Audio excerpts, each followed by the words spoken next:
Alright, let's make some shafts. I've been waiting a long time to make these shafts.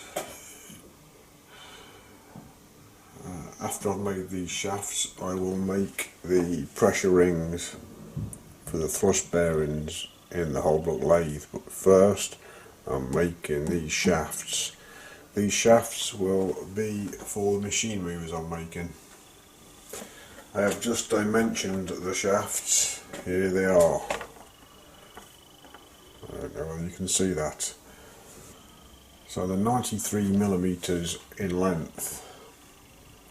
They're going to be welded in, so I'm going to be putting a weld chamfer on the back at the full diameter of the shaft, which is 38mm.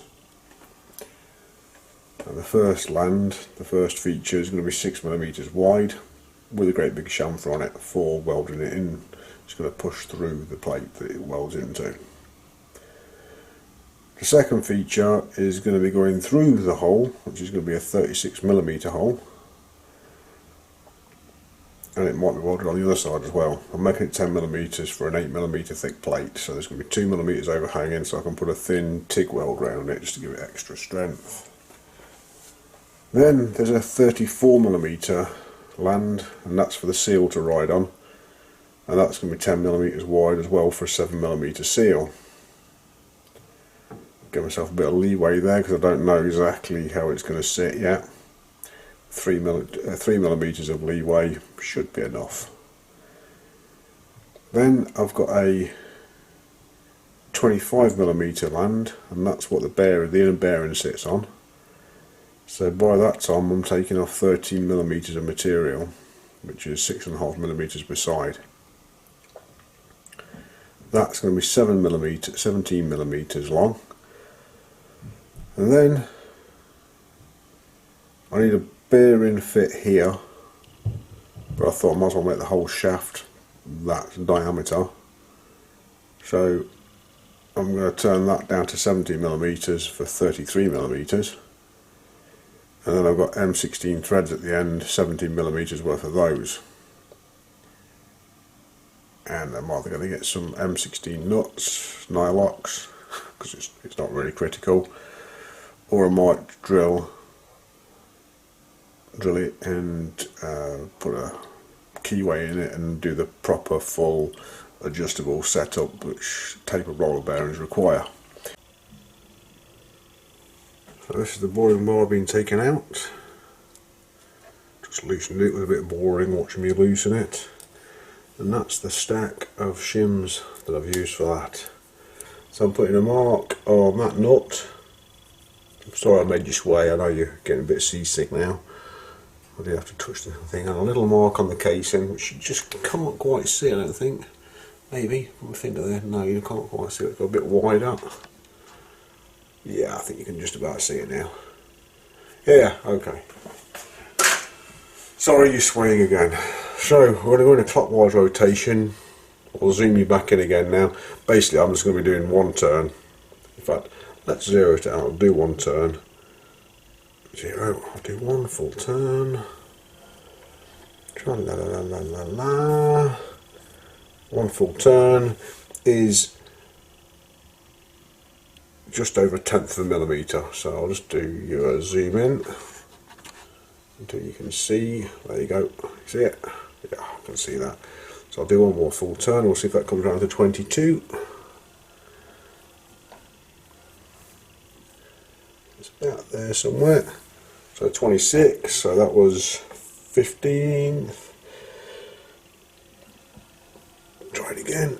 I might have just been taking the slack out the first time. And that's 40. 25 plus 15, 30, 40, so that should be 55 next time round.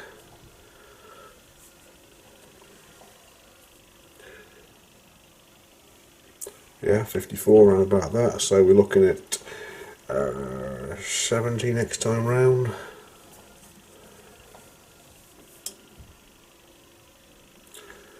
Ish, so probably about 14 hundredths of a millimetre per revolution. And slide that forwards go in and we'll do a facing cut for a start using the lock stop as a carriage lock. Here we go, facing cut. Facing cut.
So bring it down to 93.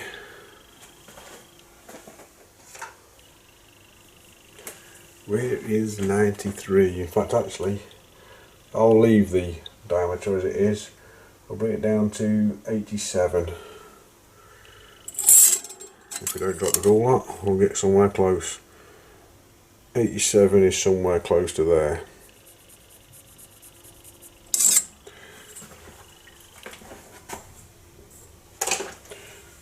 But you know me, I want a better accurate measurement than that, so I'm going to come in, I'm going to touch that face just extremely gently, pull out from it. I'm going to put my measuring device on. I've got a 2-inch measuring device here. Shall I use that? No. Let's mess around with my 1-inch measuring device. Okay.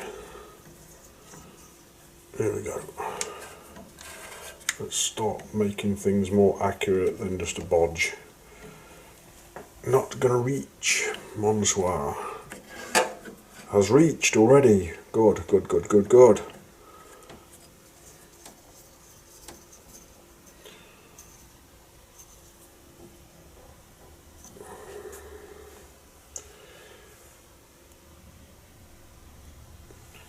So I just decided to do 87.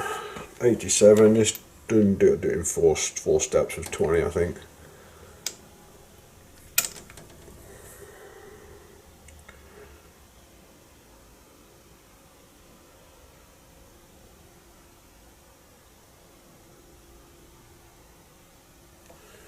So that's 20 mil.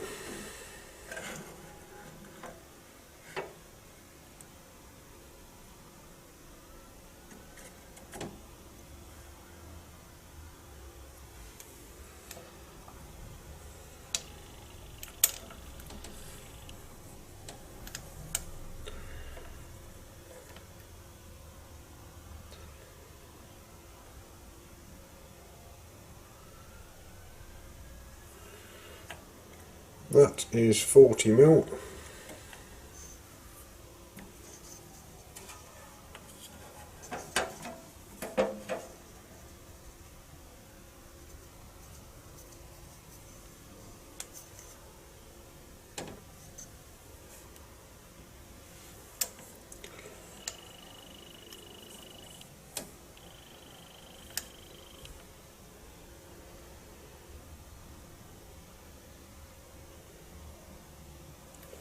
That is 60 mil.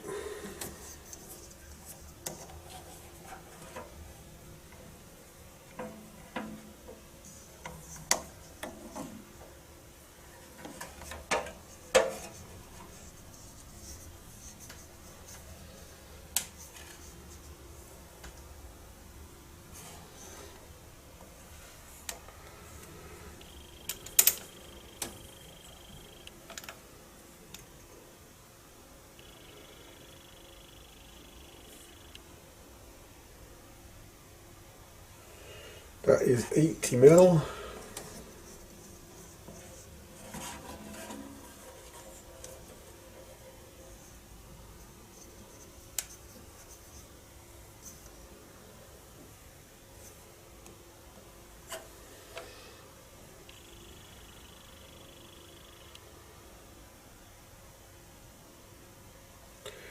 $87mm.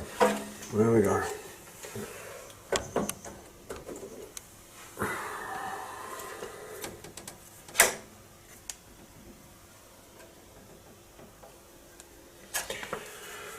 So now my stop is set to 87mm.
We'll get the magnet in, mag base, and we'll do a measurement.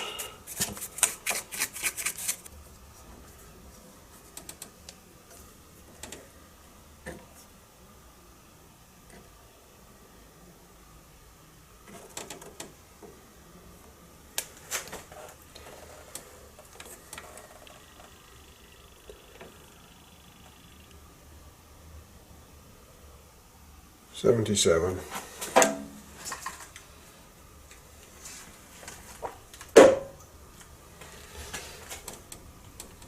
Yep, looks like about a centimetre to me.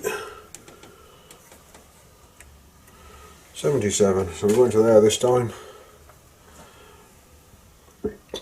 Start the speed slow.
Okay.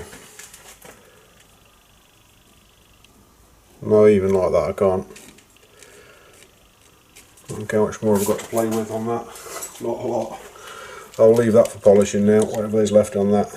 Yeah, I've got 0.17 of a mil, so I'll do some firing and polishing and sanding to get it, because that's got to be a seal fit, that one has. I'll make sure it doesn't rip the seal to pieces. And now I'm going to set up for the next one. And I'll just continue. You get the idea of what I'm doing.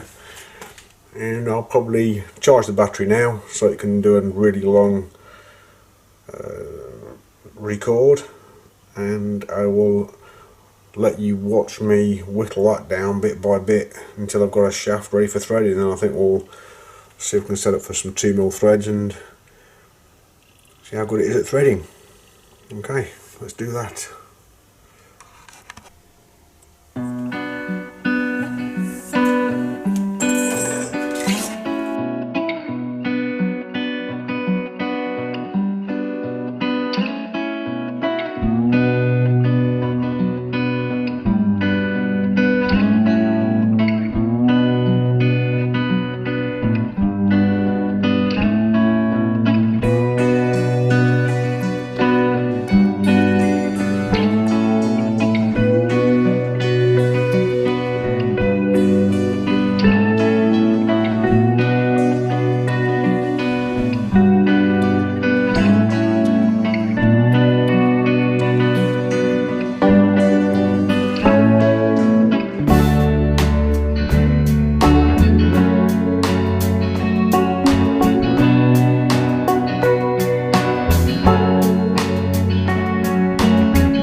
So the shaft is nearly complete, just got to put some threads on it, and on the mini lathe you get a back cover like this, and it has some stickers on it. Now this sticker refers to the threading indicator, the thing that rides on your lead screw. And you have a 14 teeth, 15 teeth and 16 teeth insert that you can put inside it. If I could just find it, I would show you it. Give me a second.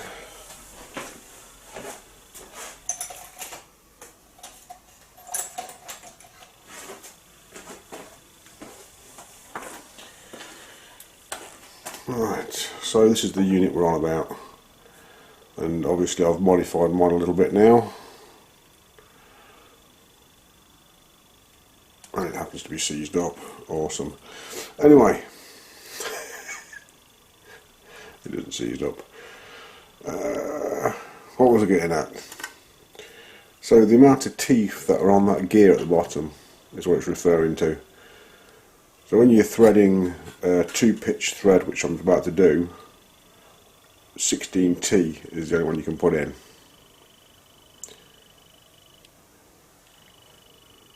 And then once the 16T is in, I can actuate on 3, 6, 9 or 12.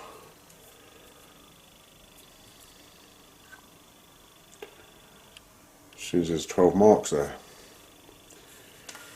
Whereas, you know, 4, 8 and 12 for the 2.5 pitch, and it's got to be a 15 teeth. So you have to abide by those if you're going to disengage and re-engage the lead screw for metric pitches. The other thing we need to know is there's a change of gears to get different threads. There is no quick change gearbox, so I'm looking for 2.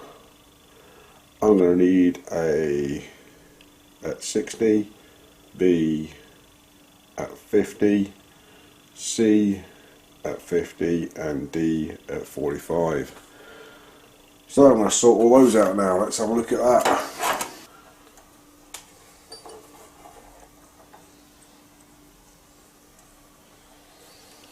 Anyway,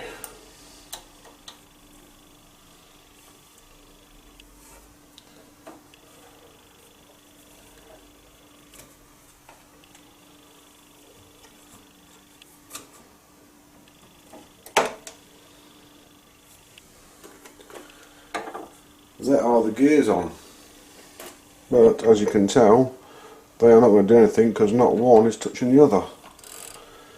So now we have to make them touch each other, and with the lathe comes a, let's put those tools away in that drawer. With the lathe comes a twin spanner 1713, and we'll use that. And this has something called a banjo. All lathes have them. And this bottom one, once that's undone, allows it to swing down a little bit, up and down, so you get that kind of movement. So we'll just have that down a little bit out of the way for a start. That's that one, and then there's one at the back of this gear here.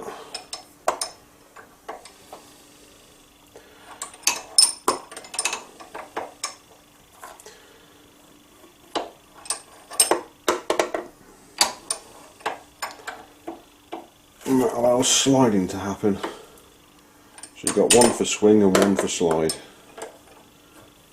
There we go. Now I should be able to slide that up there.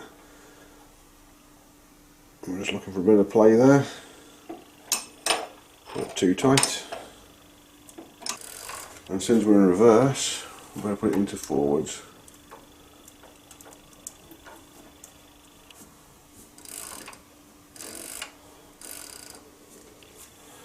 It's got hair in it. Right, we're in forwards now, I believe.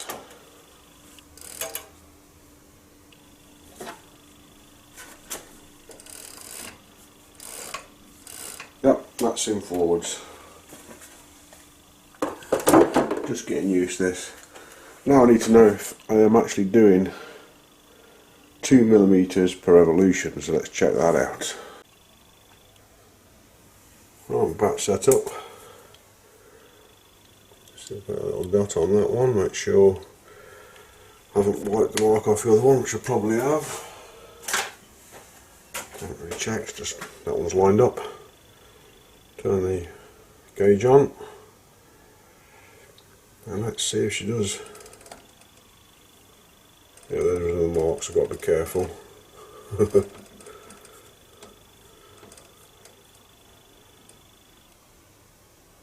So I was looking for 2mm and I got 1.15. So that is incorrect. No. Everybody's shouting, you should have put 60 on. So I'm just going to set that back up again, obviously, because I've made a complete and utter stupid mistake. Okay. Now let's set back up again. This should be 2, I still don't think it is, but there should be 2 per revolution.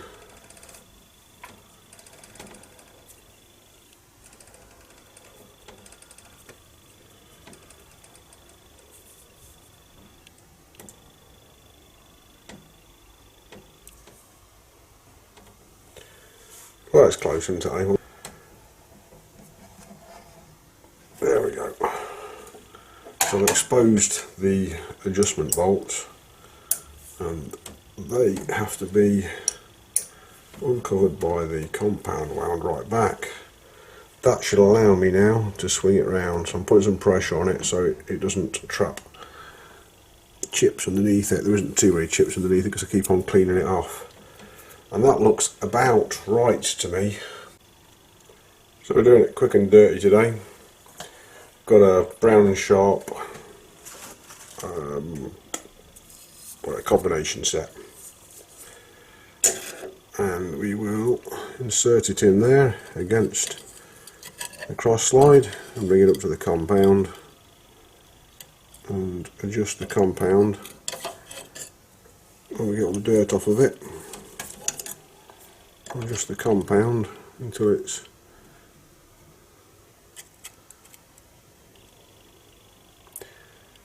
it's 29 3/4 degrees.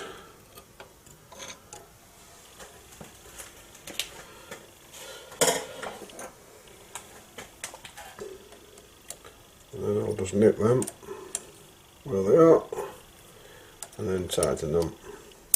That will be close enough. This is the first time I'm threading on the mini lathe, so these are the problems I will encounter. There.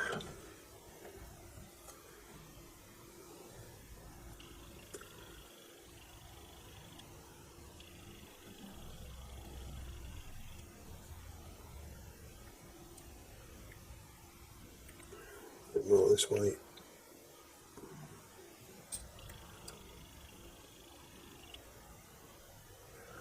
A bit more this way.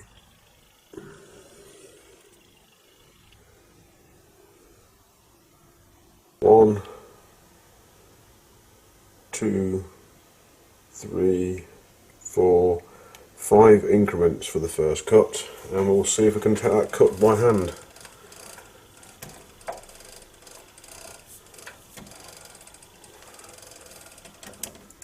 Half nuts engaged, here we go.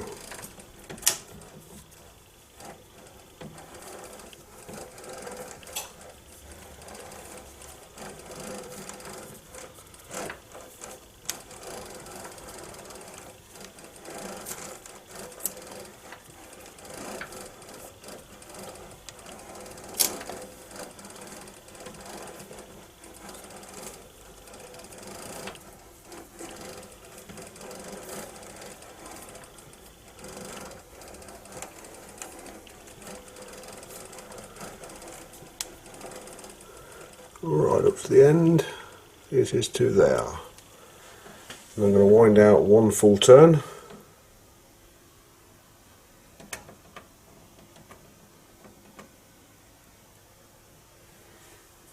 And we'll go back.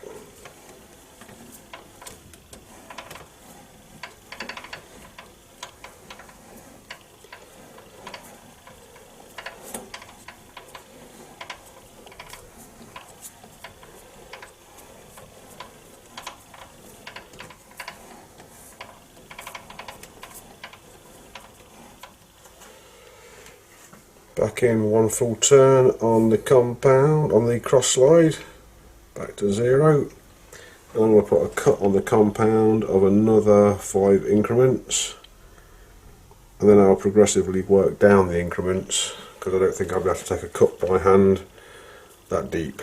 So anyway, here we go, second cut, and that should line up.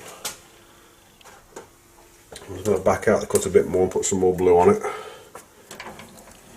See how far I can back out. I'll put some more blue on it and see if it lines up.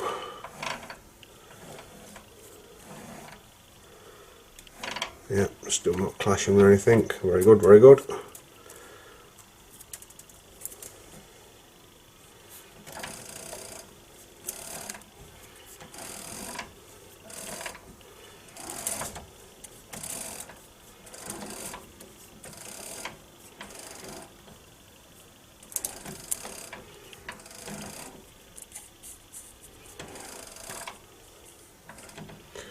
Right, concentrate.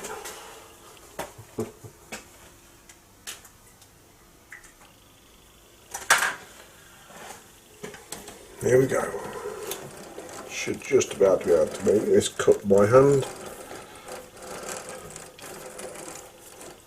And they should line up.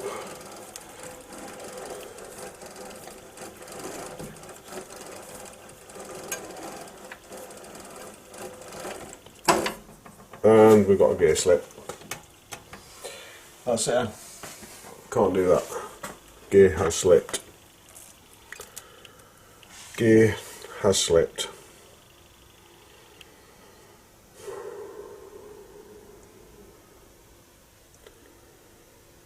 Gonna have to do something else. Alright, there we go, first pass. I put a adjustable parallel underneath the lever to stop it springing back out again. There's not enough spring pressure on it and it's kicking out the gear on the reverse tumbler gear. That's the first full pass. I'm going to wind out back one more turn and back down the pass so I can take that cut.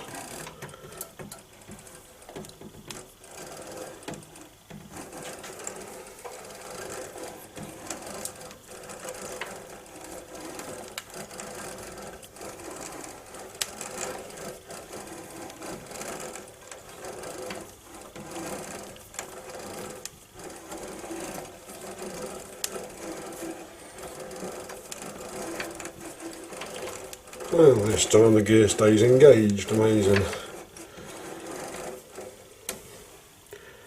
Jibber jabbering at the same time.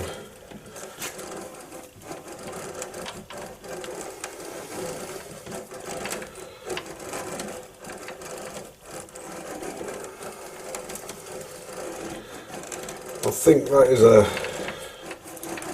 0.075 cut per side, nearly 0.1 per side. So as you can appreciate, that is a 0.15 total material removal. Alright, I've plucked up the courage to go into power feed because my fingers were starting to hurt. Got a concentrate here, a dab of oil, and I've got it in the low gear and extremely slow. Here we go. This is how it's doing it.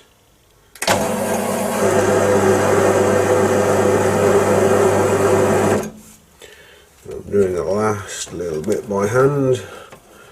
I was doing it by hand anyway, so it doesn't really matter. I'm just bringing it up to the same point, and we're on to 1.5 full turns out, and wind it back to the start.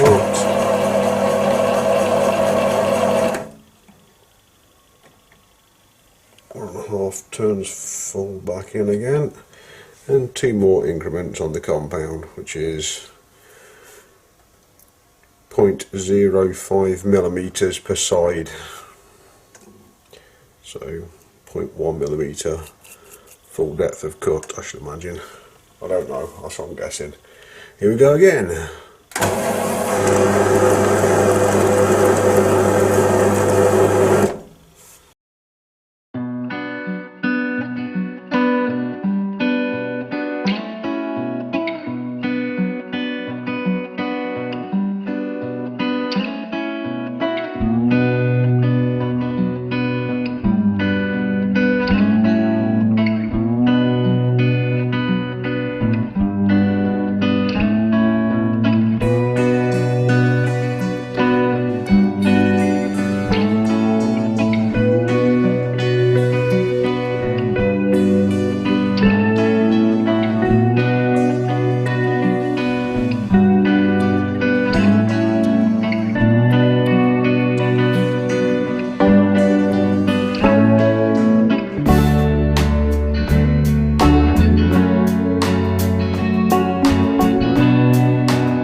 So the last thing I did last night was sanding them. So there's sanding and filing grit everywhere. Not good for the lathe. And that is going to be this. And it does not fit inside the chuck bore. So the end of this one is not finished, and the end of this one is finished. That's all that's left to do. On this one here, I sawed it off, sawed it, because there was quite a big chunk on it. On this one here, there's not a lot. Now I could just face it back, but I do need a washer, so I'm going to try and make a washer out of it.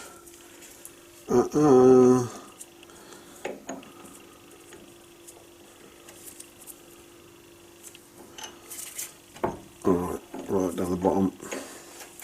If she stayed in? Yes, she has. I haven't made any soft jaws for this yet, so just a piece of aluminium will do.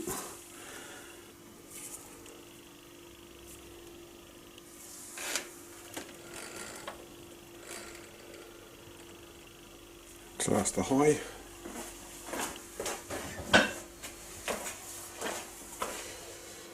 Here's the leather.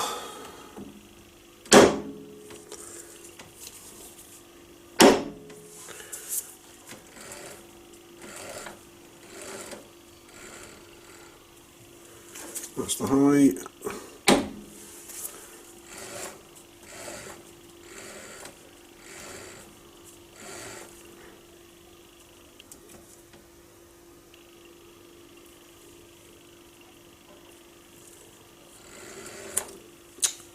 Oh my word.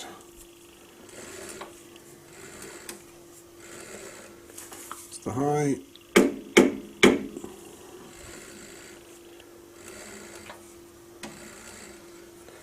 It's the high.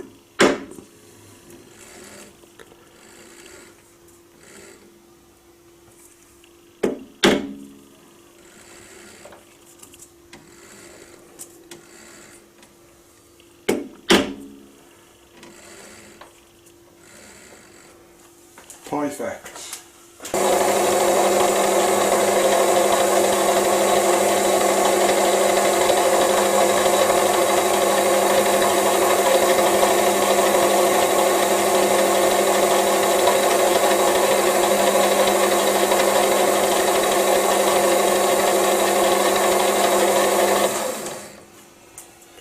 Sweet as. Not bad for a 3-jaw. Refacing.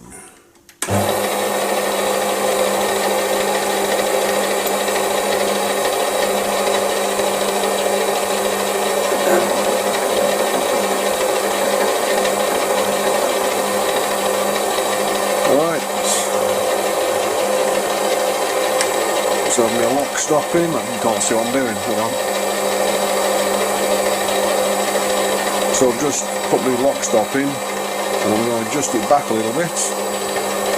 Hold. Hold on, let's go back a bit further. I'm holding the hand wheel with pressure against it. Let's go for a facing cut. Stop wobbling. Stop wobbling. Bit of speed.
Centre inserted. Job a good in. That is shallot.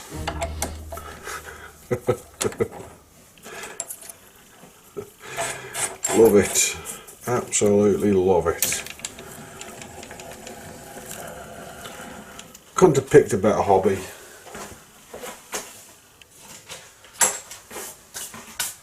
You know, some people lounge about on a beach, some people go surfing, some people go hand gliding, some people go gliding.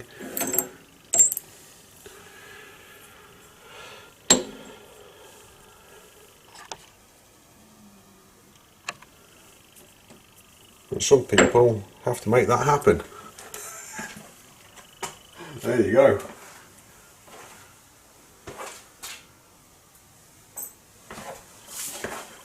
Machine move apart, nearly done. Let's see how identical they look next to each other. Let's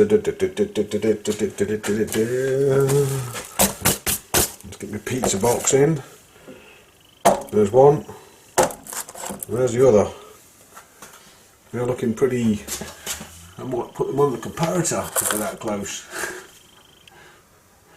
Yeah, the back end's a bit out, unfortunately.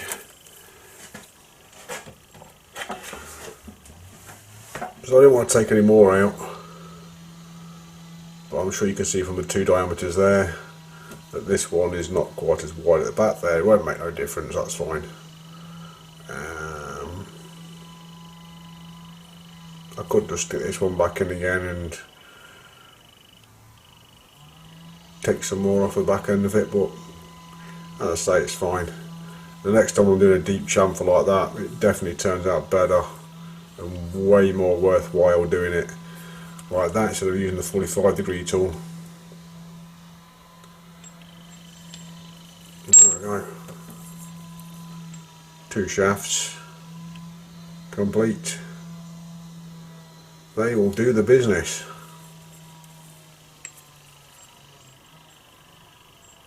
Two lovely jubbly axle shafts. Excellent. Right, what next? What earth could I come up with next?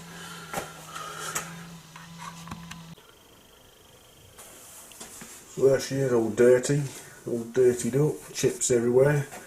The mighty little mini lathe is earning its keep. And there's the parts it's just made. I've just zoomed in a little bit too far. I've just put some nuts on top for demonstrations purposes.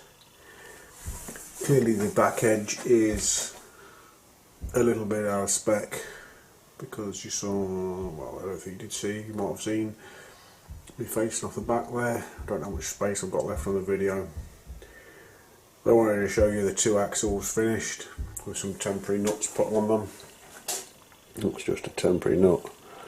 This is sitting on a couple of feeler gauges just to bring it up to the same height.